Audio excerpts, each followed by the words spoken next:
welcome to another episode of the GSMC Wrestling Laureate podcast brought to you by the GSMC Sports Network. I'm your host, Eric Rodriguez, here every Monday through Friday, 8 p.m. Pacific time, 11 p.m. Eastern time, here to talk about everything in terms of professional wrestling, all the action inside and outside of the ring, backstage news, drama, wrestling, injury updates, inactive statuses, and stuff like that. If it makes major news, wrestling headlines from Stardom, New Japan Professional Wrestling, AEW, WWE, of course, one of the most popular ones. But all in all, if it makes major news, wrestling headlines, we talk about it here on the show. Hope you guys are having a great, fantastic Tuesday. Hope you guys had a great Monday. I know starting off the week, it can always get, it can always be a little bumpy here and there, especially if you live in, Southern California right now, where there was a massive heat wave that was kind of messing with the connection. Luckily, I did kind of have trouble starting, some of my online, overlays today, which hopefully, we can go through the show pretty smoothly. And there's a huge fire in San Bernardino, so my thoughts and prayers are for, everybody that's included in that. So, yeah, let's go ahead and dig on into this show. So, guys, first and foremost, thank you so much for tuning into the show. We have a lot of talent, a lot of content on the way for you today. Our first segment, of course, we're going to review WWE Monday Night Raw. In our second segment, we're going to talk about NXT. Third segment, we're going to talk about Charlotte Flair and WWE's plan for her, admitted her return. So when she comes back, WWE already has like a storyline in place. And then we're going to talk about Monday Night Raw. Monday Night Raw as of October, I think October 7th, they said. It's going to start only being 2 hours. It's going back down to a 2-hour show. I want to talk about that a little bit and a couple of superstars that are probably it's going to be bad for them. Overall, I feel like it's going to be, not the end of their career, but they're not going to see a lot of time because obviously you lose an hour. That's an hour. You know what I mean?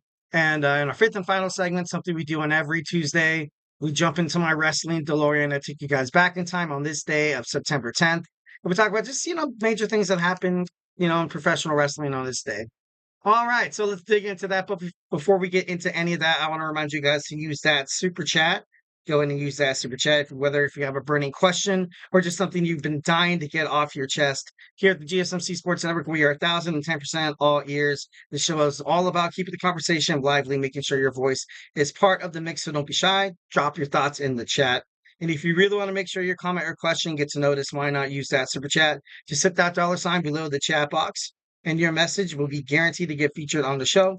Plus, it's a great way to support our channel, keep the lights on, so to speak, so you get even more awesome sports content that you guys love so much. Thank you guys, and we are 1,010%. Obviously, grateful for each and every one of you guys who, send in those super chats, those super stickers, because you guys are super awesome. So let's, keep the conversation going. Let's keep it lively. Keep this party going. Let's get this party started, actually. And once again, if the super chat thing is not your thing, you can always hit up the gsmcpodcast.net, hit up the tips and donations link, and, tell me what you like, tell me what you don't like. Give me some of your hot takes in terms of professional wrestling. Also, Superman Punch, that like and subscribe button to the show. Follow the show, follow the network here at the GSMC Sports Network. We do love a lot of peace, love, and positivity 1,010% of the time. But criticism is welcome as well.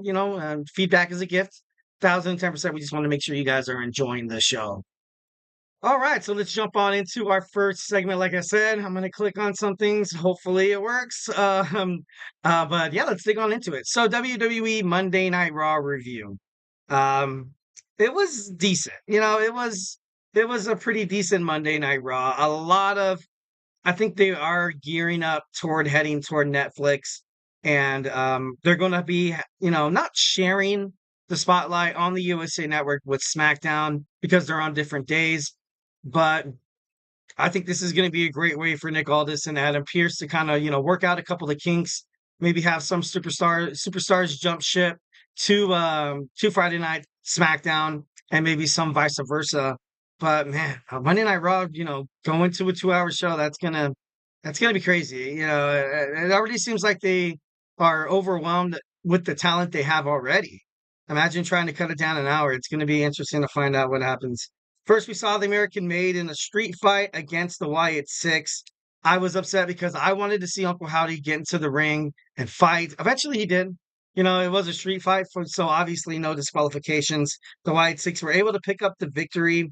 Ivy Nile was the first one to step up. I thought that was kind of cool. Then you saw Nikki Cross come in with the attack. I, to be honest, I thought this was a decent spot. I thought it was a nice spot for the Wyatt Sicks.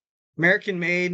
We were waiting as wrestling fans. I know I have. I was waiting for Chad Gable to finally, team up with these two guys, the Creed brothers, and just, make a name for themselves. But, being the first target of the Wyatt Six obviously doesn't make it easy. It doesn't make it easy, and it definitely in some way I feel like kind of hurt the group.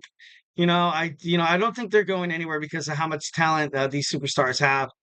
But after this angle with the Wyatt Six and American Made, something's got to change. Something's gonna change. It's gonna be kind of amazing to find out their storyline heading into that. And plus, I kind of have a message for the USA Network. You know, you got to stop running that cricket ad. You got to stop running with the American Alpha, with the American Made or Alpha Academy, and then you have Otis and Chad Gable all buddy buddy. Like what it used to be. And I wonder why they are still allowing the ad to run. It kind of defeats kayfabe a little bit, but all in all, I know it's just a plug for WWE for sponsors, but I don't know. For me, I'm like, it's just kind of funny whenever it comes on. It's just not that it doesn't make me smile, not that I'm like, man, I kind of miss when Otis and Chad Gable, were tag teaming it together, and I thought that was pretty cool. Next we have Finn Balor. Finn Balor talking about how he reached down, how Damien Priest basically held down Finn Balor, and to a sense, it could be true. It could be true. He challenged to Damien Priest to a match at Bad Blood. Maybe a stipulation might be added to it. I'm not 1,010% sure. I wouldn't be against it, but Finn Balor, is one of those superstars. I feel like Triple H pushed him as soon as he got out of NXT. He was, front runner and he did win the WWE Universal Championship. And then he got injured. And then when he came back, he was never really pushed again. They put him in this stable with the Judgment Day, which I kind of thought was stupid. The moment I saw Finn Balor, I was like, you know what, like, I get it. But then, the push wasn't for Finn. The push was essentially for Damian Priest. And Finn Balor was kind of just there along the way. Like, I was like, okay, so now you have this guy, Damian Priest, leading the group now. So Finn Balor will probably not see a title shot for quite some time, which I disagree with because I think he's an electric superstar. He is, a little smaller than the rest, but that WWE World Heavyweight Championship, man, I respect Gunther. Obviously, I respect Gunther, but I don't know. Right now, the championship on the Raw side seems a little, I don't want to say mean, but seems a little weak. Like, you know what I mean? Like, yes, Gunther is the ring general, and he is good at promos, and he's good at, talking mess and, getting into his heads of his opponents. But right now, it seems like WWE Monday Night Raw is kind of like, the Triple H era kind of started off a big bang in early April. And now, maybe a renaissance period where they're like, okay, we were going to Netflix. I feel like, because I know Gunther's not going to hold that title longer than 6 months. I guarantee you he's not going to have that title heading into Royal Rumble or, or even, I don't know, maybe Survivor Series might. He might. He just might. Because at this point, who on the Raw roster could dethrone him? Like, you have this Drew McIntyre and CM Punk thing going back and forth, back and forth. Um, I don't really see Drew going after the title. I could see maybe how they would have a CM Punk taking on Gunther, where CM Punk would be complete babyface and Gunther would be heel, and CM Punk wins his championship back or wins the WWE World Heavyweight Championship. That could possibly be a way, but anyways, Finn Balor, you just don't think of his name anymore, and it sucks. And it sucks, and it's not our fault. It's not the WWE Universe's fault. Overall, Finn Balor was, kind of held down by WWE Creative, and kind of voiced his frustration during this promo, which I thought was kind of justice. I kind of liked it. Next, we saw Jade Cargill and Bianca Belair defeat the Unholy Union for the WWE Women's Tag Team titles. Bret the Hitman Hart was at Calgary, Alberta, Canada. I thought it was kind of cool. Overall, he's definitely one of the best Canadian champions in the world. Gunther came out. Of course, he came out saying that he's the best there is now. You know what I mean? Like, then he goes to mention Bill Goldberg. He goes to mention the guy who essentially, got him, got him retired. The reason why Bret Hart was forced to retire was that kick that Goldberg should have told Bret was coming. He claimed he did, but he did miss the spot, and Goldberg was actually very, he was known for missing spots and missing cues, and overall, like just hurting his opponent. That's a lot like that WCW did. They brought in these guys that weren't really particularly like crazy good and trained, but just like, oh, this guy's just gonna have squash matches, or this guy's gonna be the next big thing. And he was popular in WCW, so I don't think Goldberg was a complete failed mission. But as Bret Hart, you can only imagine the frustrations that that the what if, and then Sami Zayn came out to back up Bret the Hitman Hart, and building up momentum toward this match with Gunther. I don't think Sami Zayn has what it takes to take down Gunther for the World Heavyweight Championship. Overall, I think maybe something something will happen. Something's going to happen, but it should be interesting to find out what happens next. Next, we saw Dominic Mysterio defeat Dragon Lee in a match. Last time they met, Dragon Lee dethroned Dominic Mysterio of his NXT North American Championship. So Dominic got revenge. We saw the Pure Fusion Collective lose against Lyra Valkyria, Zelina Vega, and their mystery partner. Of course, I knew it.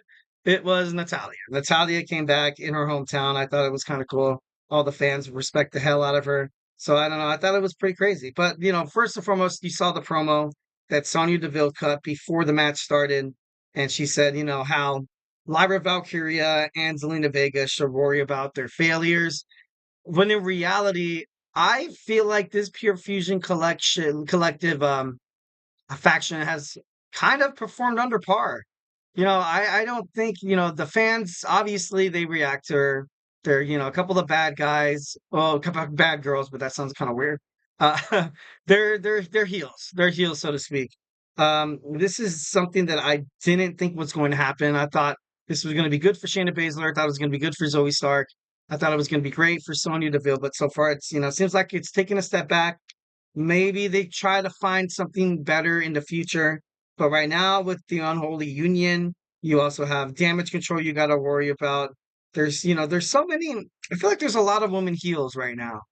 I do. I do feel like there's a lot of, heels. That's why you saw Rhea Ripley kind of jump ship to the babyface, which is perfect for her. I feel like WWE, it was about time. I feel like it was about time. All right, next you saw Drew McIntyre come out, and at first he was, livid, absolutely livid, talking about the bracelet, of course, the bracelet, and how CM Punk thought he can just challenge for the World Heavyweight Championship, and then he goes and he challenges Wade Barrett, and then Nick Aldis comes out, he's like, look, like this, no, Adam Pearce came out, he's like, look, this got to stop. I want this to be over between you two. So the trilogy is going to end at Bad Blood, Hell in the Cell. We kind of saw that one coming too. CM Punk taking on Drew McIntyre. Winner take all. Winner has all the bragging rights. But will that be the end? Hopefully it will be, because I want to see these guys fight for singles championships. I don't want to see these guys really fight each other anymore. Not that it hasn't been decently entertaining, but I want to see Drew McIntyre fight for the championship. I want to see CM Punk try to get his hands on Gunther, or maybe perhaps Braun Breaker. But I don't know. I just think that these two is better, kind of separated. All right, next we have the New Day.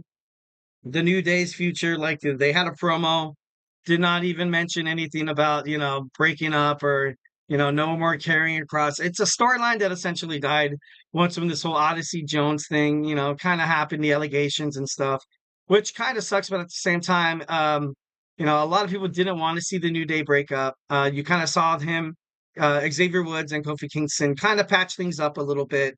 But overall, I thought it was decent. It was decent. Next, we have Rey Mysterio taking on Finn Balor. I thought it was actually a pretty good match, but at the end of it, you saw Finn Balor get DQ'd, which I was kind of like, really? really, you're gonna have these guys put on a halfway decent match on WWE Monday Night Raw? Is this gonna end in disqualification? I thought that was a little bit of a slap to the face. And finally, we found out who's going to challenge Braun Breaker for the Intercontinental Championship. It's going to be Jey Uso, last out Ilya Dragunov, Braun Strowman, and Pete Dunn. And I think Jey Uso he has a good shot. He definitely has a good shot. Putting all those rumors of him maybe potentially leaving the company because WWE creative is not really doing anything with his bookings or character development. So this could be big. This could be big for Jey Uso. All right, guys. So hey, do not go anywhere. We're gonna jump on into our next segment. We have WWE NXT tonight, and we're gonna preview it when we come back. So hey, do not go anywhere. I feel like I'm losing my mind. Is everybody in the world blind? Please, Lord, give me a sign, a sign. I feel like I'm losing my mind. Is everybody in the world blind? Please, Lord, give me a sign, a sign. I wanna be the greatest. Everybody on their face shit. I look around and feel like everybody is the fakest. I make this every day and I'm impatient, hoping one day I blow up from the basement. Statement, the top is so vacant. I don't hear shit that I think is amazing. Waiting for my day when I'm playing sold out shows for 1,000 faces. Hey, give me that crown, get in my way and to be put down. It ain't your place, all this my town. If I want that shit, then I'll get it right now. I'm losing it, the noose it fits. I'm losing shit, a stupid myth. You choose to live or choose to dip. You choose to fight or lose your grip and lose a gift. I feel like I'm losing my mind. Is everybody in the world blind? Please, Lord, give me a sign, a sign. I feel like I'm losing my mind. Is everybody in the world blind? All right. Welcome back to the GSMC Wrestling Laureate podcast, brought to you by the GSMC Sports Network. I'm your host, Eric Rodriguez, here every Monday through Friday on the GSMC Sports Network, here to talk about professional wrestling at 8 p.m. and 11 p.m. Eastern Time. So we talk about things from WWE, AEW, GCW, NWA, Stardom, New Japan Professional Wrestling. If it makes major news wrestling headlines, we talk about it here on the show. So 1,010%, thank you for tuning in. Just kind of reflect on what we talked about real quick. We had our WWE Monday Night Raw review, and now we're going to talk about our WWE NXT preview. So let's go ahead and dig on into that. But before we get started with that, whether if you guys have a burning question or a hot take in terms of professional wrestling, or just something you've been dying to share, we at the GSMC Sports Network are all ears. The show is all about keeping the conversation lively, making sure your voice is part of the mix. So don't be shy and drop those thoughts in the chat. And if you really want to make sure your comment or question gets noticed, why not use that super chat? Hit up that $sign below the chat box and send in your message, and it's guaranteed to be featured on the show. And plus, it's a great way to support our channel. Helps us, kind of keep the lights on in terms of, keep bringing you even more awesome sports entertainment content. We are absolutely 1,010% super grateful for each and every one of you guys who joins us here daily. Your support makes all the difference. So let's keep the conversation going, keep this party going, send in those super chats, those super stickers, because you guys are super awesome. And together we will make sure this show is bigger, better, and stronger than ever. And if the super chat, that's not your thing, you can still hit up the GSMC podcast.net. Shoot me your comments, questions, and concerns. Tell me what you like. Tell me what you don't like. Go ahead and Superman punch that like and subscribe button to the show. Follow the show. Follow the network. Also, here at the GSMC Sports Network, we do love a lot of peace, love, and positivity 1,010%. But obviously, criticisms are welcome as well. Feedback is a gift. All in all, we just want to make sure this podcast is super awesome for, the audience members. So don't be, too shy to drop in those thoughts or chats or opinions. And, just make the show a lot better. All right, so we have WWE NXT preview for tonight. First and foremost, we have a match between Julia and Chelsea Green. Julia, ever since coming onto the scene in WWE, a lot of, speculations about the future. She was really big in independent wrestling circuit. I feel like WWE is super, super lucky to have her. Chelsea Green also. Chelsea Green, she takes the limelight. It's like one of those superstars where on television, in front of the camera, people don't really, kind of take her seriously. Inside the ring, she does produce pretty good matches. I don't know if WWE will eventually, push Chelsea Green. I ultimately thought she was going to be the one to win the Money in the Bank briefcase for the women's side. Obviously, you kind of saw Tiffany Stratton. The moment she won that, I kind of put that idea to bed. But overall, I do, I respect Chelsea Green. Whenever she does come out, all eyes are on her. Her opponents are, she pisses them off. She gets the fans into it, and like I don't know, I think she's very special. But she's not going to win tonight. Would be a hell of a shocker. I would, give like a 1% chance that maybe she might pull the upset. But Julia, she's highly favored to be like kind of the next star in WWE TNA, I mean NXT, and especially with this collaboration. With this collaboration between TNA, you're going to see a lot of wrestling talent that seems kind of new to WWE, but I feel like it's kind of overall better for the product, especially if you're going to the CW. You kind of have to learn how to stand on your own legs, so to speak. So, Julia is going to get a big push. I definitely think she's going to pick up the dub tonight against Chelsea Green. Next, Ridge Holland takes on Duke Hudson. This is a match that's been brewing for months. I don't really see why, the promo, I guess, Ridge Holland tried so hard to get the approval of basically everybody. Riley Osborne, obviously you got it from Thea Hale, Duke Hudson, and then just to win the tag team titles and Nathan Frazier's reign ending, just for Nathan Frazier and Axiom's, title reign to begin again at WWE NXT No Mercy, and then you see Ridge Holland just, bust a lid, like just absolutely went bonkers, destroyed all of Chase U. I so it should be interesting to find out where his character development heads tonight. I definitely think he does pick up the victory against Duke Hudson, but this is going to get personal. I feel like this is going to be, this isn't the first of Rich Holland fighting, fighting all of Chase U. I feel like maybe Pete Dunn might reunite with Rich Holland. This could possibly be like a new tag team that's a heel, because in the tag team division, there's a couple of tag teams that seem like they're neutral. There's a couple of tag teams that are, seem like they're babyface, like Chase U, Nathan Frazier, and Axiom, and new Hank and Tank are coming as well. And then for the bad guys, the OC. I don't really see the OC as like heels in the tag team division on NXT. But I don't know. It just seems they need like someone that are dominant forces. Every single time they come on the camera, you're like, oh, great, these guys are going to win. But because they're going to win, I hate them. And the way their confidence is like, it seems like the right booking. It really does seem like the right booking to kind of have these guys come back together. But speaking of Pete Dunne, he has himself a last man standing match against Trick Williams. Pete Dunne already yesterday he fought in a fatal four-way match to determine the number one contender for Braun Breaker's WWE Intercontinental Championship. So he's gonna have some. He's gonna have some fatigue. Definitely gonna have some fatigue. I can see that. Trick Williams. He's kind of in a hole right now between him and Pete Dunne. You know, Overall, Trick Williams, I feel like he's going to win this match. I feel like he's definitely going to be the next one to challenge Ethan Page for the championship. I think this is the number one contenders match. If I'm not too concerned, or if I'm not too far off here. Um, but overall, I feel like on the first episode of the CW of NXT, I want to see Trick Williams, get a shot at his championship once again. That's where I would, that's where I would put my booking. Pete Dunne, he's kind of floating back and forth between Monday Night Raw and NXT. I can't really put my finger on him. I can't really, I thought Pete Dunne coming to NXT, he was going to get a big push. Turns out, he loses, and then he doesn't, then he starts losing on Raw, and then it just kind of goes, the momentum kind of gets shot down there a little bit. But yeah. Next, we have an NXT Tag Team Championship match between the Supersonic Duo and the Street Profits. Obviously, the Rascals will not be fighting the Street Profits. Will not be fighting, Nathan Frazier and Axiom.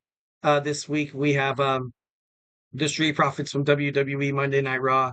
Which would, if they pick up the titles here tonight, to be honest, I wouldn't hate it. I wouldn't hate it right now. The Street Profits are on SmackDown more or less to kind of be, I don't want to say the punching bag of this new young bloodline. And, which I feel like they won those WWE tag team titles way too fast in their, WWE career.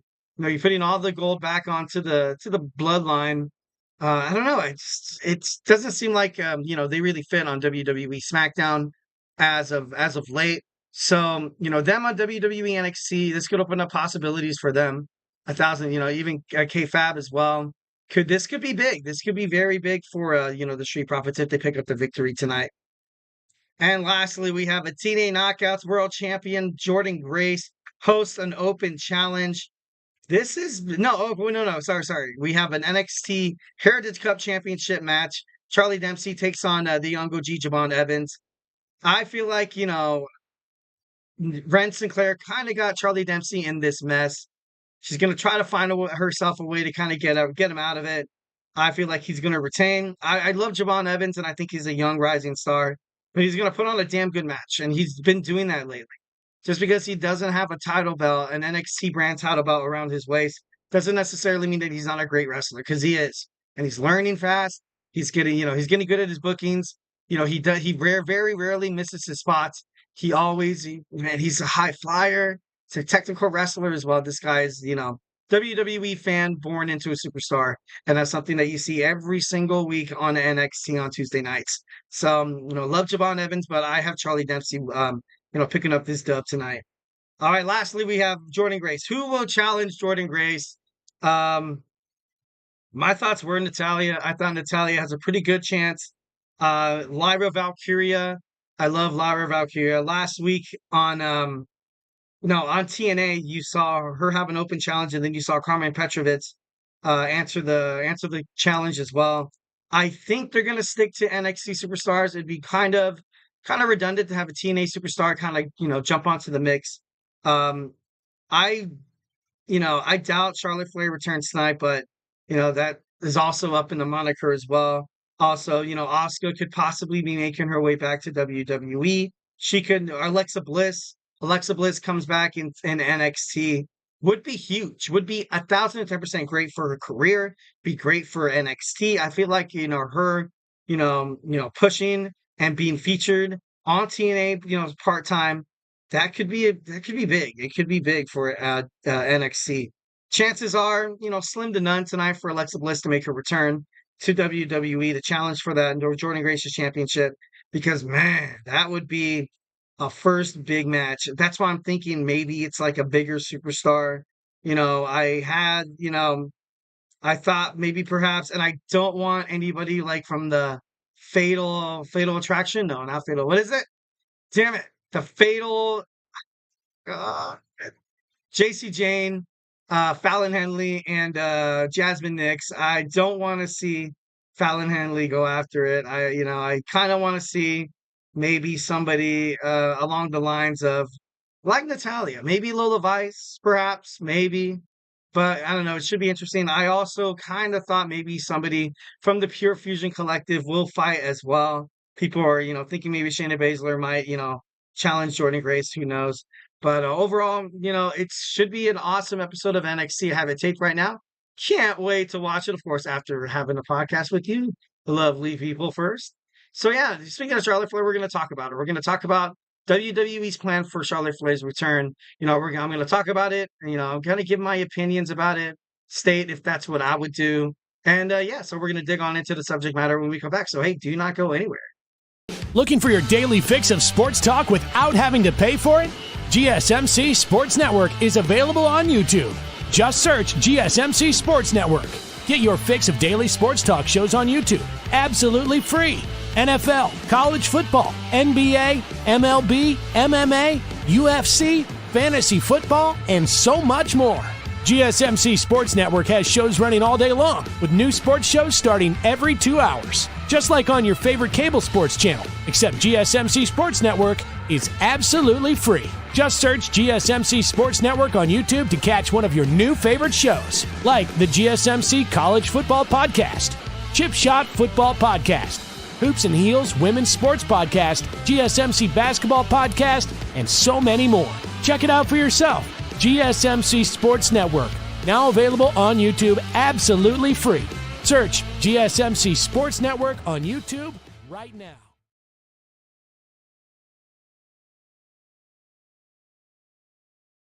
All right, all right, all right. Welcome back to the GSMC Wrestling Laureate podcast, brought to you by the GSMC Sports Network.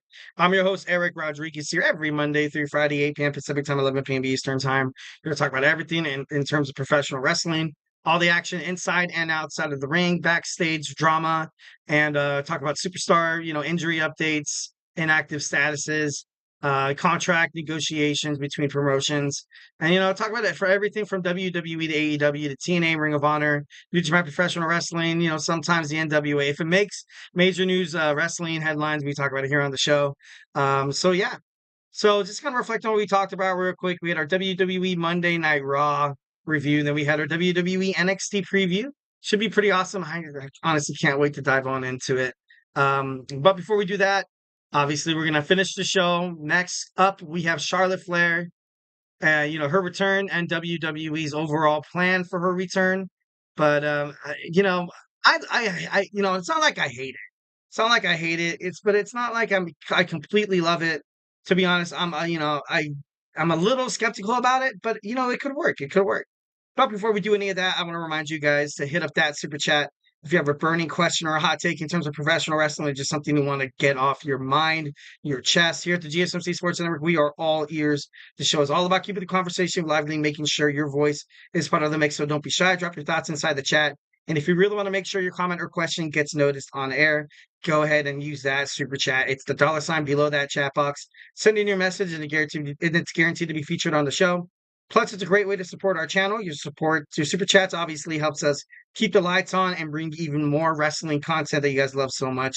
We are absolutely 1,010% super grateful for each and every one of you guys who joins us here daily. Your support makes all the difference. So let's keep the conversation going, and let's let those super chats fly, those super stickers, because you guys are super awesome.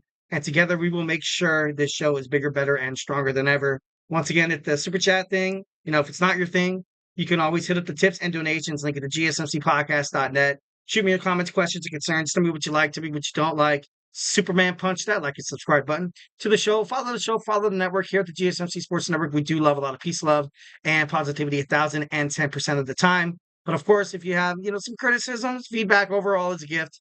This show is all about keeping the conversation going, keeping the party, keeping, me true as a wrestling fan. Because at the end of the day, I am a wrestling fan, so I love talking to other wrestling fans. So, don't be shy. Drop in those chats. There's no right or wrong answers. Yeah. All right. So we talked about some good old-fashioned Charlotte Flair news, and I think it's going to be big. I know a lot of the time, in terms of WWE returns, so far I feel like they've been doing well. They kind of whiffed on the Giovanni Vinci thing. That was kind of stupid. But overall, I feel like when Charlotte Flair comes back, it's going to be huge. It's going to be super huge. Obviously, a former WWE Women's Champion, Raw Women's Champion, SmackDown Women's Champion, Women's World. She's done it all. She's done it all. And, it's kind of crazy. She's been sidelined for such a long time, and it's crazy. On a December 8th, 2023 episode of SmackDown, she sustained a serious injury during a singles match against Damage Control's Asuka, which is crazy because she ended up getting injured as well. And she tore her ACL, her MCL, and her meniscus. Not an easy way to kind of come back. She's been kind of posting on social media, teasing a return, and she looks great. She's training at WWE Performance Centers, and, her focus is back. I feel like she wants to be a WWE champion once again. And, I think it's going to be great. Overall, I think it's going to be pretty awesome. On his Dirty Sheets podcast via Patreon, Bill Body shared that WWE has plans ready for Charlotte Flair's return. Notably, Nia Jax, currently holding the WWE Women's Championship, wearing that crown. And, first and foremost, it makes sense. It does make sense. The true queen of WWE. That could already sell. That sells right there. Like, he could, put it on t-shirts, put on hats. You're gonna see fans and with signs saying that Charlotte Flair is our true queen. But I ultimately kind of thought she was going to Monday Night Raw. You kind of see the poster for Raw going to Netflix, and you see Charlotte Flair along, you see the bloodline as well, and you see The Rock. Um, maybe she finds a way to win the championship. Maybe um, Tiffany Stratton cashes in, beats her, and then Charlotte Flair packs up her things and goes to Monday Night Raw. Um, but Tiffany Stratton, I feel like it's not really in the same conversation like Charlotte Flair. Tiffany Stratton is a huge Charlotte Flair fan, and she wanted to walk in her like step, and it would be a dream match for her. But I just don't think she's ready. I see her inside the ring, and it's not like she misses cues. It's not like she's sloppy in terms of putting on a good wrestling match or performing the moves safely for other superstars. It's just I kind of wanted to see Charlotte Flair like kind of come back and whenever she comes back, she's going to be obviously be the head honcho. That's no doubt about it. I feel like she does kind of fit more on SmackDown. Maybe that's a huge reason why WWE SmackDown hasn't pulled the trigger on having Jade Cargill and Bianca Belair split up. From being WWE Women's Tag Team Champions, because Charlotte Flair will eventually come back.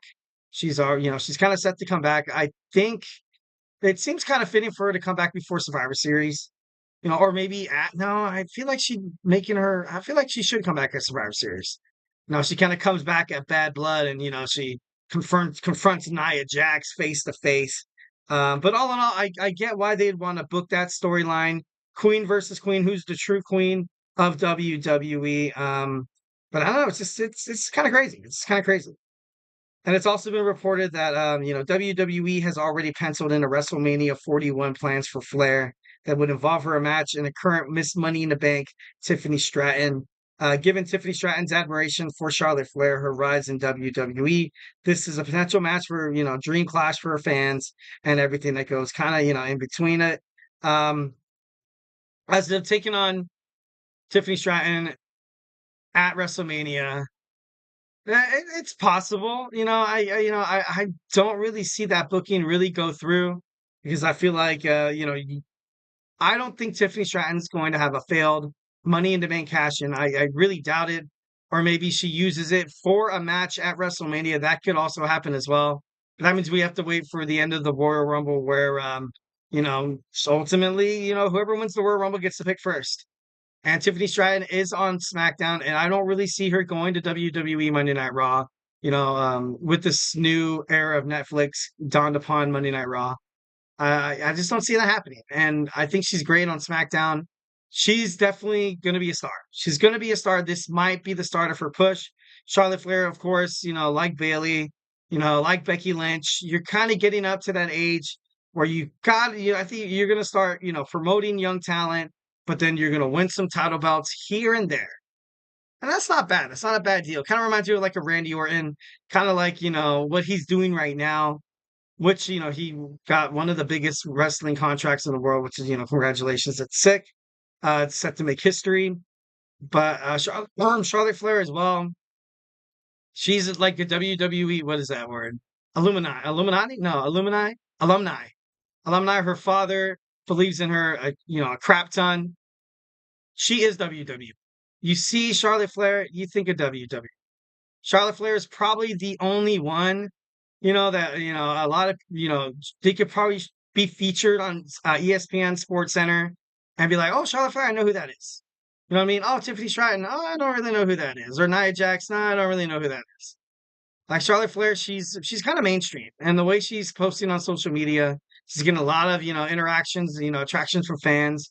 And putting the belt on her, I feel like would be not too soon, though. Not too soon, I hope. Because if she comes in and she just wins it and fans already knew that this was going to happen, you kind of start, for me, I know I would question it. I'd be like, really? Like, I kind of wanted more something that, more along the lines of like a shock factor. You know what I mean? Maybe she comes back during the Royal Rumble and she wins the Royal Rumble. Possibly that could be it.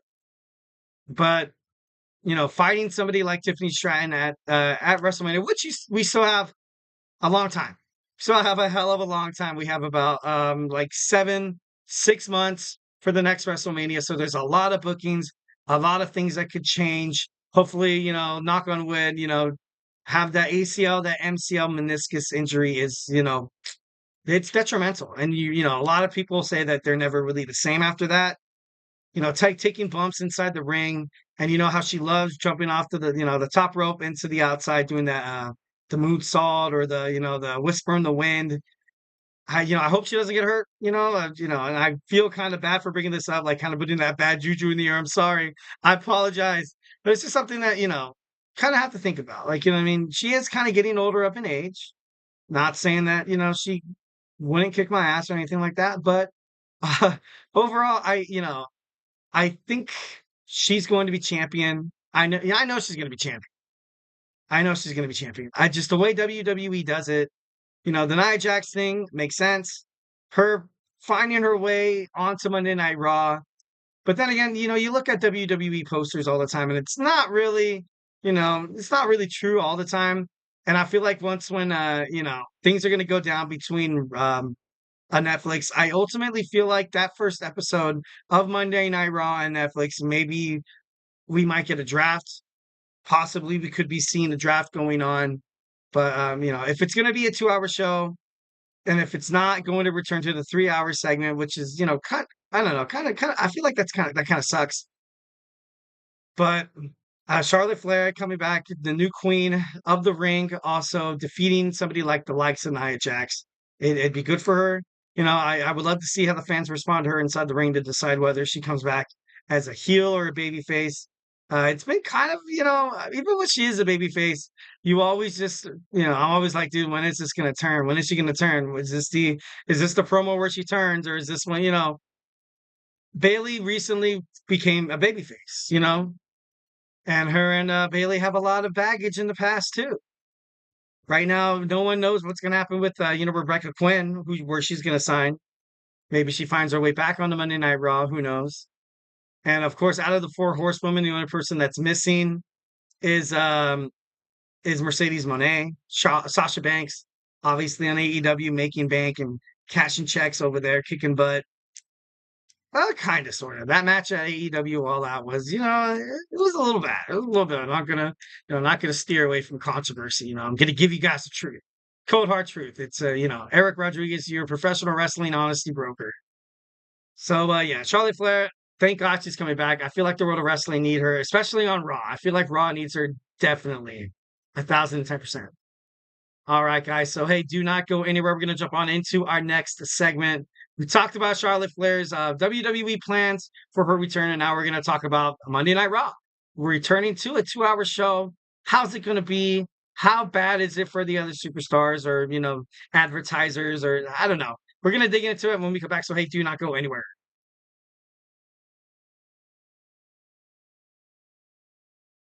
For the best and latest podcasts available anywhere, go to the podcast app on your cell phone and type in GSMC to access free content-rich podcasts on health and wellness, book reviews, sports, entertainment, relationships, social media, movies, technology, finance, and even weird news. Subscribe and download the GSMC Podcast Network's family of shows, available everywhere podcasts are found.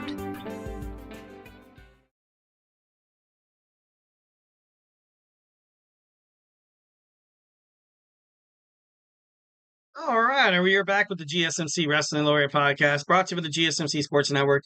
I'm your host, Eric Rodriguez, here every Monday through Friday, 8 p.m. Pacific Time, 11 p.m. Eastern Time. We're going to talk about everything in terms of professional wrestling. So let's go and dig on into our 4th segment. We are running short of time like we always do. I don't know why I even try to, time limit it. Like, it's crazy. Like, just end up talking my head off anyways. So we're going to talk about Monday Night Raw becoming a 2-hour show again. Should be interesting.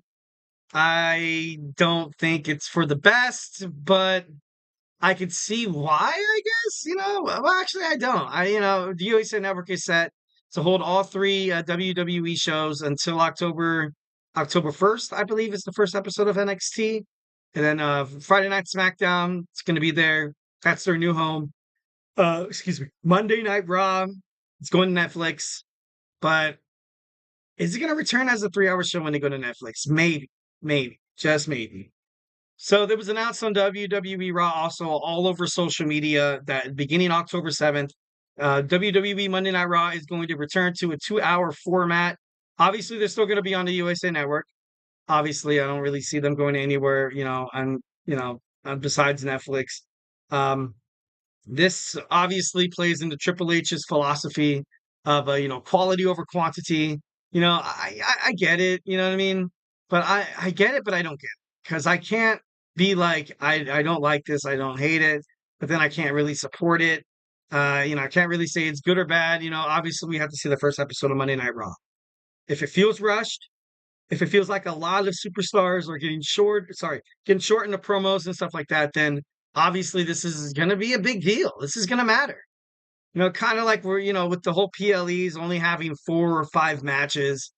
For me as a wrestling fan, I hate it. Like, I can't stand it. Obviously at Survivor Series, obviously Royal Rumble, you kind of have, well, I can't really say that the same as well. I feel like WrestleMania. WrestleMania is the only card that obviously it's 2 nights given and SummerSlam where you kind of have more than like 6 or 7 matches on a card. And, I like that. As a wrestling fan, I like that. That's a huge reason why I feel like AEW is really awesome. That's why I love watching the pay-per-views on AEW because every title is defended. Every title is defended. There's storylines that are coming from all over the place, from the bleachers, from the Raptors. Just giving these guys a chance to kind of go out there and just have matches. You know what I mean? Like, I think at AEW All Out during their 0 hour, that's their pre-show, I think they had like 3 or 4 matches. Like in WWE only has like 1. They used to have like 2.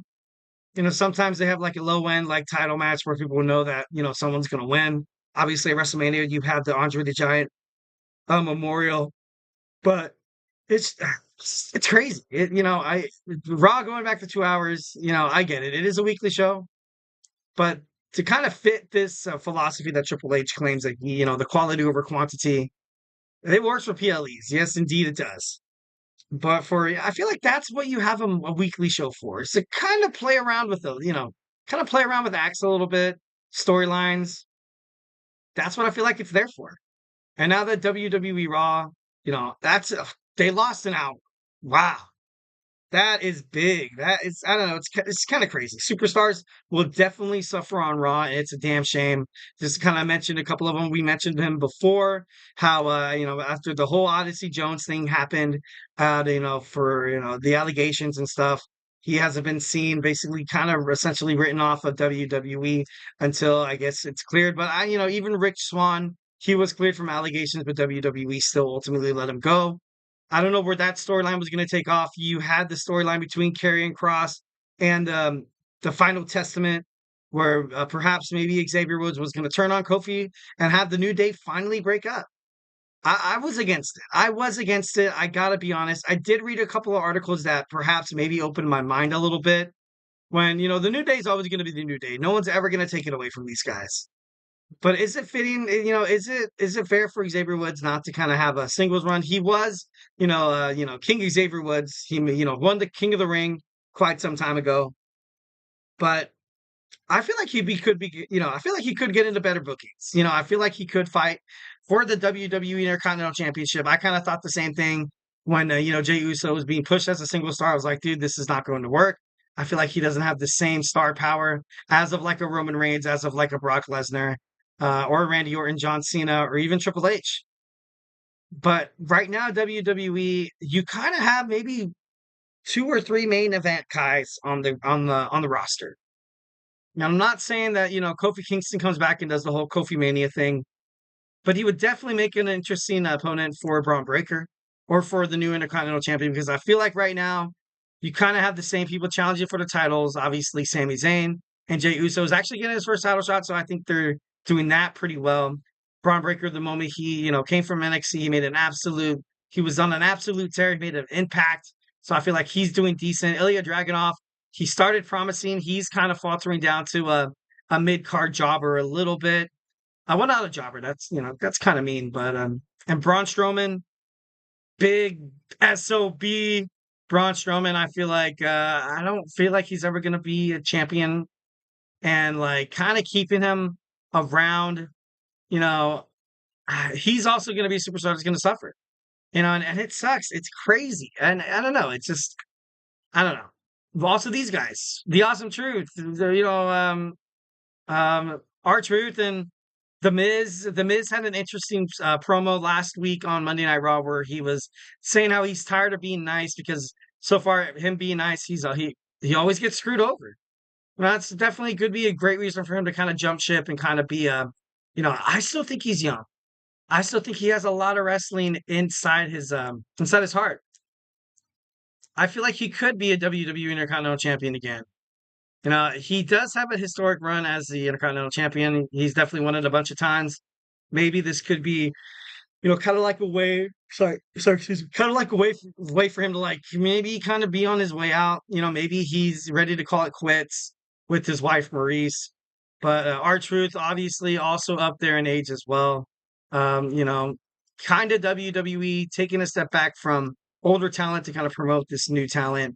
And I just hope these guys don't really suffer because R-Truth is funny as hell on the promo, but most of his promos, I gotta be honest, are time consuming and essentially kind of pointless.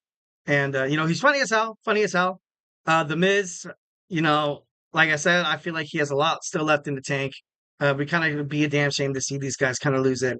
Next, Ludwig Kaiser. Ludwig Kaiser recently had the open challenge. He challenged the WWE United States champion in Germany against LA Knight. He looked good. I thought he looked hella good. I definitely think he could be someone to hold a singles championship. He's one of the youngest rising stars. I just don't want him to kind of take a step back or like take a backseat approach because sometimes when you take a break from the spotlight, you never really make it back again.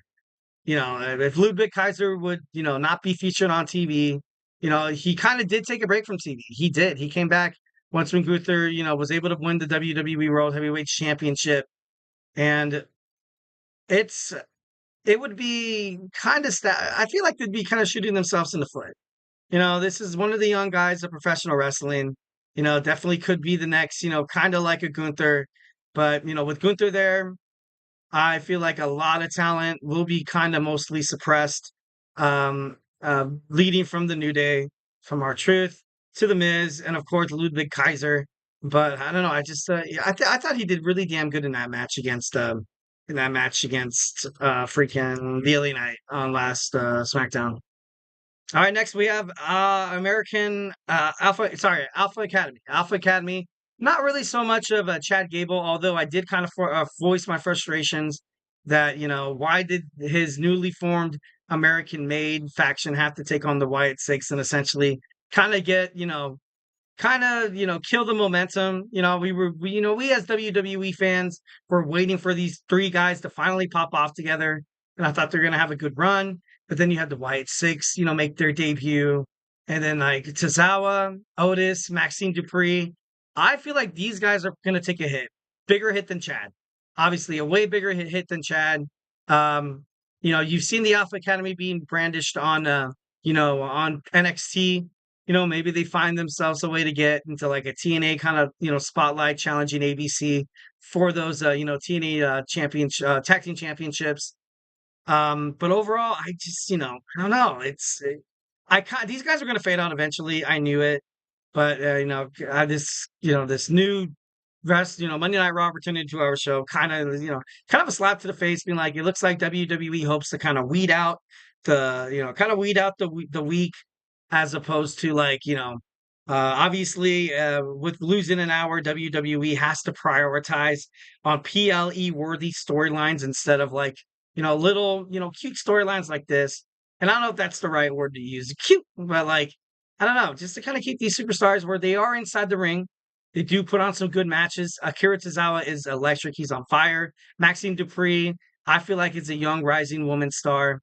I feel like since they're changing the landscape of WWE, the format, leaving it to 2 hours from Monday Night Raw, you kind of have to have something more.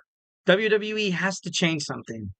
In the women's division, in the men's division, I kind of like the idea of, having, a tournament that, takes place obviously on the first Monday Night Raw after every pay-per-view or something like that, just so it gets, exciting. kind of them going to the 2-hour format. I don't want to say 1,010% it's because of, TKO Holdings and UFC. Essentially, you're going to kind of have an event happen like you see a UFC fight where you do mostly have, PLE storylines or, title matches that prioritize over kind of the young one, kind of the young little guy. But I don't know, it's kind of crazy. Another story, John Cena is about to make his retirement tour. He's going to make his retirement tour. So where does this fit? Where does this fit in a 2-hour show? Especially if he goes to Monday Night Raw. You know what I mean? On SmackDown, he could definitely, but him going to Monday Night Raw, it's already been confirmed that he's going to be a big reason. He's going to be a big top superstar that'll help WWE usher in this new era of Netflix. The Rock's going to be there as well. And once again, John Cena, kind of putting under talent. I'm just kidding. No, no, that was kind of it's kind of a jerk move. That was younger Cena. Now I feel like he does put young generation superstars and above him. But like I said, with him retirement tour, where's this all gonna fit? Where's this all gonna fit? Lastly, we have the Wyatt Sicks. Wyatt Sicks already is kind of on the fence, kind of on probation. I really don't, I feel like Uncle Howdy's going to be a huge star, definitely going to be challenging for the WWE World Heavyweight Championship in the future, not against Gunther. He won't challenge Gunther. He will win the title. I feel like they will give it to him, and you're going to see a reign of the Wyatt Sicks family, the Wyatt family. But it's so crazy how every single time there's a faction like this, you already know the only thing that's going to break them apart is somebody turning on the other person. And, it's inevitable because that's exactly what happens in WWE. You've seen it with the Judgment Day. You've seen it with the Bloodline. How long they have this Wyatt Sicks, storyline going on, I'm not too sure. It's still obviously very young to kind of give an exact date on when WWE might pull the plug on this. But you need time. You need time. And, the videotapes, the promos, Bo Dallas talking to Uncle Howdy, and that's 3 or 4 minutes right there. And the minutes are going to be crucial. They're going to be so crucial. There's not going to be, they're not going to have time for that anymore. I feel like the tapes were cool at the first couple of times, but then it dragged on. I feel like it does drag on.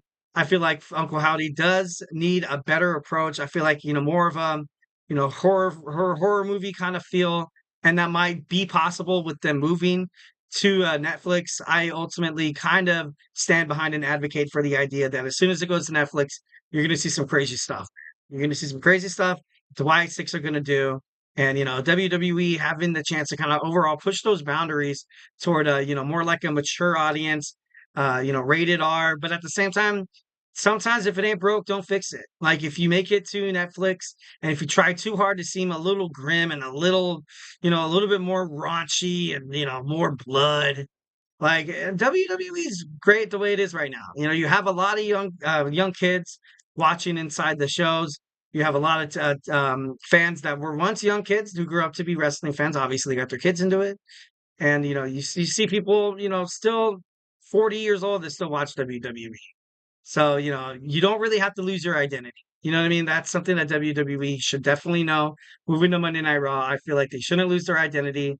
Kind of stick to your guns. All right, guys. So now we're going to rapidly wrap this up. We got my boy Emran's GSMC Soccer podcast starting in about 23 minutes. So make sure you stay tuned for that. But without further ado, in our last segment, I'm going to take you guys in my wrestling DeLorean. We're going to gun it to 88. We're going to move back in time to the day of September 10th. And we're just going to, kind of take little drop-offs here from year to year. So let's go do it. Let me open the car door for you. Make sure you wear your seatbelt. Why don't you grab a couple of snacks, maybe some drinks, to kind of help you carry along through this ride. So hey, I will be right back.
All right.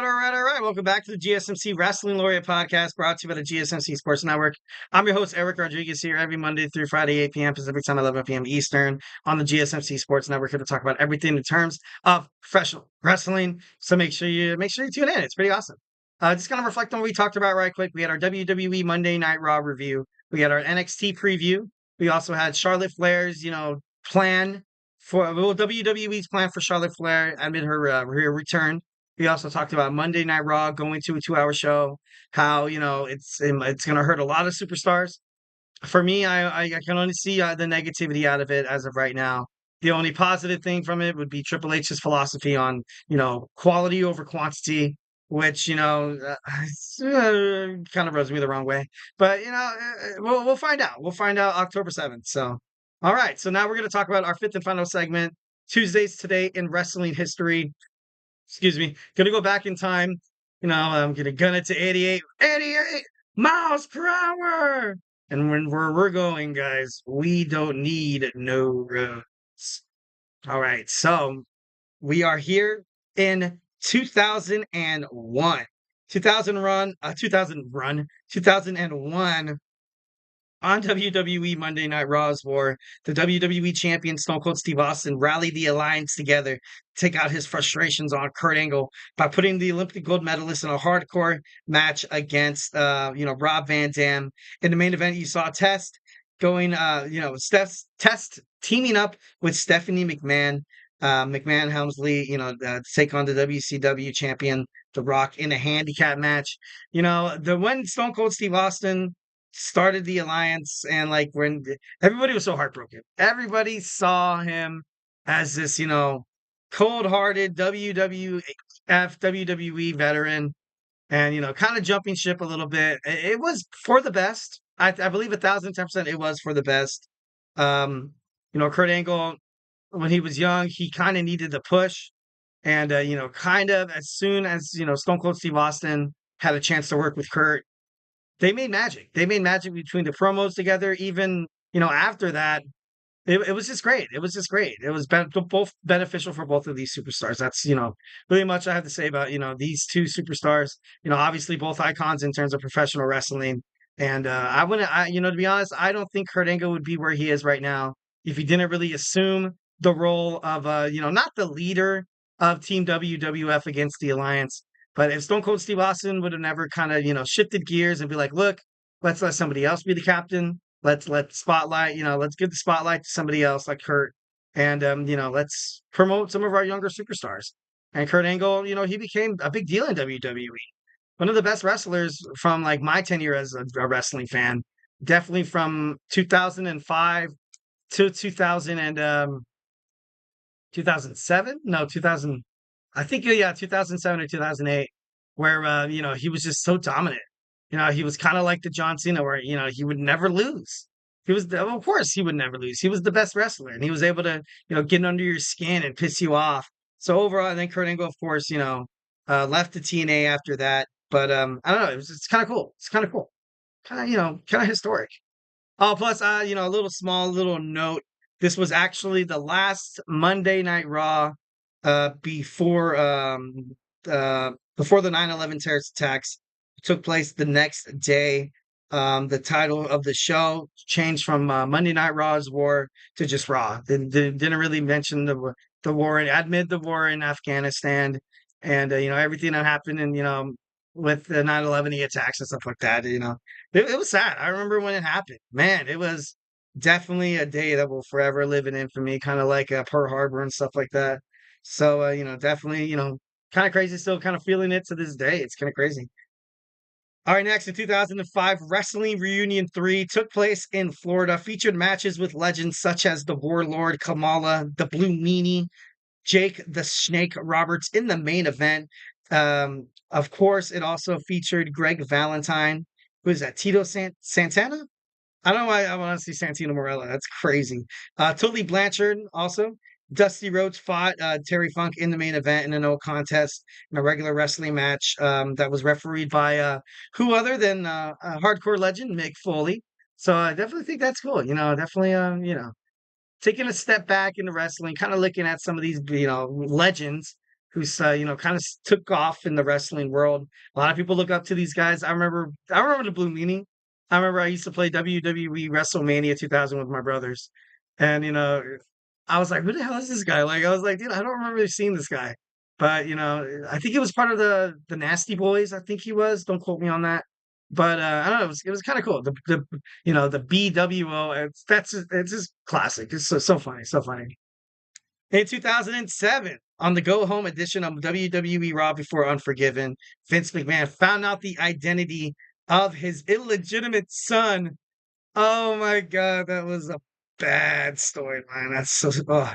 WWE Champion John Cena provoked by Randy Orton ahead of their upcoming pay-per-view WWE title rematch. You saw Triple H take on Shelton Benjamin in an Intercontinental Championship match. And Jeff Hardy was forced to take SmackDown's World Heavyweight Champion, take on SmackDown's World Heavyweight Champion, the Great Khali, which, the Great Khali during my time as a wrestling fan, he recently actually did have a birthday a couple Tuesdays ago. Kind of crazy, kind of funny. And then just like this whole illegitimate son thing was so funny. It was so funny, but at the same time, I remember watching this episode and I was like, dude, it's kind of stupid. This little leprechaun guy, who followed Fit Finley around. He was, they called him the little the little B word, and Hornswoggle. Man, like it's crazy. It's crazy. He did have a short stint in WWE after that, but overall, Vince McMahon, some of the storylines that he let cross paths and let air, gotta be honest, wasn't the best. But this was definitely one of them. But it was funny. It was indeed funny. His illegitimate son was Hornswoggle. Illegitimate storyline, obviously playing kayfabe here. But no, it's kind of crazy, kind of crazy. All right, so next we go to 2012. 2012, after teaming up with Randy Orton to face CM Punk and Dolph Ziggler on Monday Night Raw, Jerry Lawler suffered a heart attack live on commentary. Lawler's life was saved by CPR from WWE's Dr. Sampson. Thank God that guy was there. Like, that's unbelievable. Like, right now, Jerry the King Lawler still kicking it to this day. He's still, you see him on WWE live pre-shows. Occasionally he does, announce a couple of matches. I want to see one last match. I want to see Jerry Lawler commentate with good old Jim Ross, one final match before anything happens to these lovely gentlemen. I grew up watching these guys. Monday Night Raw, it was these guys. It was these guys. On SmackDown, you had Taz and Michael Cole, or JBL and Michael Cole. These guys were just money together. It was great. It was great. And the whole, live on TV, one of those things, unfortunate, does happen. Health problems. Also, once when the stint happened with Owen Hart, where he tragically fell from his death from the rafters. It was Jerry Lawler there as well. To kind of be like, look, like this isn't part of the storyline. He's dead. Like it's just crazy. It's like a sense of realness in terms of professional wrestling. And Jerry Lawler, he had a heart attack on live air. That's it's kind of crazy. It's kind of crazy. I obviously, thank God he's he's better. He's living a good life. Hopefully, obviously. In 2012, WWE Hall of Famer Bret Hart conducted a head-to-head interview between him and CM Punk and John Cena on the go-home edition of Monday Night Raw from Montreal, Quebec, Canada, for Clash of Champions. Later on in the show, Punk faced an opponent by WWE audience choosing for the very first time. Bret Hart appeared at WWE event in Montreal since the infamous Montreal Screwjob at Survivor Series in 1997. Obviously, this was bad. This was the beginning of the Montreal Screwjob was bad. And then Bret Hart came back, and like he said in a couple of interviews, talking about Vince McMahon, like he came back, he wanted to bury the hatchet. Fortunately, Vince is still Vince. At the end of the day. Bret Hart never really found peace in WWE. Of course, like he did with Shawn. I feel like him and Shawn did bury the hatchet. He does still have some remarks toward, Triple H Palovek. He said a couple of months ago, I think it was, in an interview that Triple H doesn't deserve to be in the position he's at. He only got it because he was basically, with the boss's daughter. And if he was still in WWE, and if he would have never gotten screwed by Vince McMahon with that, that contract that he was basically said yes to, and then Vince McMahon pulled out at the last minute, causing Bret to go to WCW. I think Bret Hart would have had an amazing career in WWE. Definitely would be one of the most honorable champions. Maybe he would be the longest, the most title holders, and maybe 16, 17, 18 time champion. I believe that in my heart, 1,010%. Was forced to leave the WCW, based on a rash decision. Turned out to be terrible. He wrestled with people who were very undertrained, like Bill Goldberg, who costed him his career. And I don't think he shifts the blame to Vince McMahon, but you can see, like Bret Hart, I would have never been put in this position if I would have never been screwed by Vince McMahon. If he would have, honored his word, honored the contract, and it's kind of crazy. It's crazy how it all kind of went down. Bret Hart, you seen him on WWE Monday Night Raw yesterday, which is kind of crazy how we're talking about it tonight. He did. I feel like he has buried the hatchet with Triple H as well, because I've watched in an interview Triple H's feelings toward Bret Hart, saying that he was very unprofessional.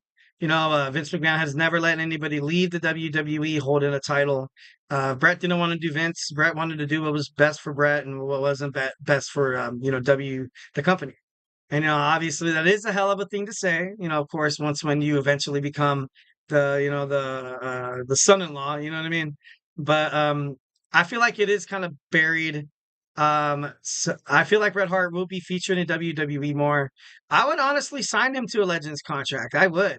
I'd put him backstage to see what he can do in terms of creative. You're definitely going to need a pair of fresh eyes going into Netflix. You're going to need a pair of fresh eyes kind of condensing this show into 2 hours. So 1,010%, I feel like bringing the best there is, the best there was, and the best there ever will be back to WWE would be great. I feel like it'd be great.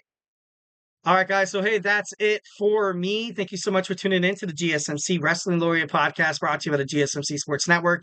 Thank you so much. Remember to Superman punch that like and subscribe button to the show. Follow the show, follow the network, follow us on Twitter/X, Instagram, TikTok, and Facebook for more content and updates. And like I always say, if I have not made you a wrestling fan by now, we got basketball with my boy Nelson. We also got two football shows. We got the Chip Shot Football Podcast with Manny and the GSMC Football Podcast with my boy Kenneth.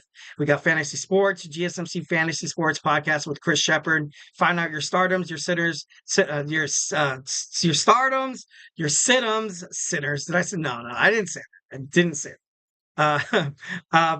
All that. Find out who to pick up from the waiver wire. You know what I mean? Find out who to drop. A couple of injuries, you know what I mean? You don't know what's going to happen. I honestly didn't think, I thought Christian McCaffrey was going to play yesterday. Luckily, I wasn't the one who drafted him. I was going to, though. I had the second pick, too. And I was going to, but instead, I picked up Amon-Ra St. Brown, who on Sunday night screwed me over. Oh, God. Fantasy? Oh, man. Find out all your information from Chris Shepard. Definitely got to, tune into that show more often than not. We also got Tommy with the GSMC College Football Podcast. Definitely a lot of action-packed Saturdays from the Pac-12 to the big. Oh my God, I did see I'm not that prestige on college football talk just yet.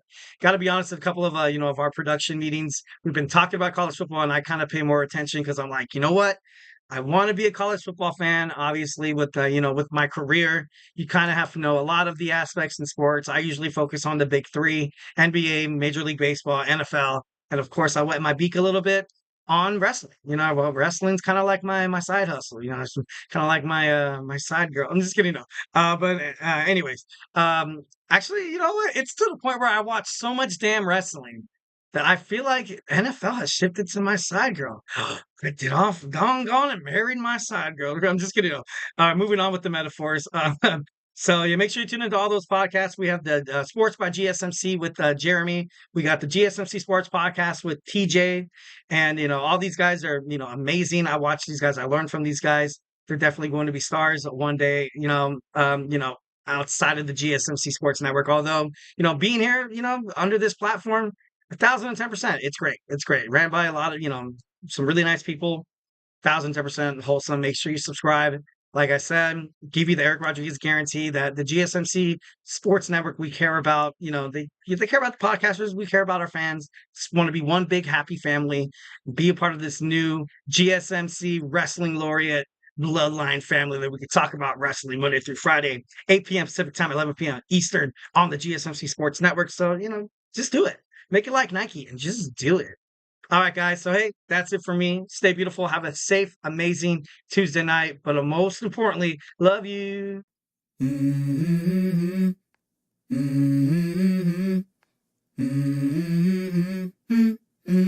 Let's go.